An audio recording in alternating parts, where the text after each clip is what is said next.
নওগাঁর ধামুরহাটের এই সবুজ বনে রয়েছে মেহগনি, আকাশমণি, গামার ও জারুল সহ প্রায় ২৫০ প্রজাতির গাছ। কিন্তু অভিযোগ আছে, মাঝে মধ্যেই এসব গাছ ও কাঠ কেটে চোরাই পথে বিক্রি করছে প্রভাবশালীরা। এতে উজাড় হচ্ছে বন, আর কাটা গাছের চিহ্ন সরিয়ে ফেলতে নতুন গাছ লাগানো হচ্ছে বনগুলোতে।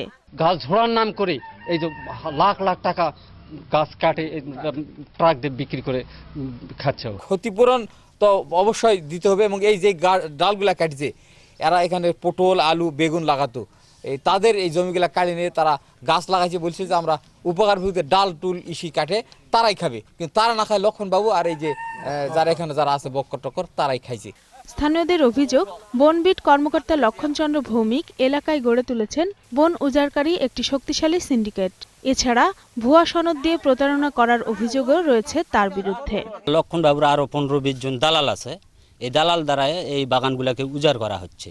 গাছ ঝোড়ার নাম দিয়ে গাছ কেটে কেটে সর্বনাশ করে দিচ্ছে, আমরা গাড়ি আটকাচ্ছি, ও বলতেছে গাড়ি ছেড়ে দাও। তবে এসব অভিযোগ অস্বীকার করেছেন বিট কর্মকর্তা লক্ষণচন্দ্র ভৌমিক, কিন্তু ক্যামেরার সামনে কথা বলতে রাজি হননি তিনি।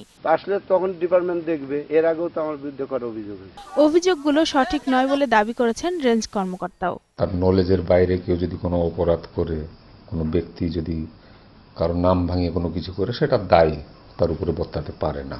নওগাঁর পত্নীতলা ও ধামুরহাটে সরকারি বন রয়েছে প্রায় ৪,০০০ একর।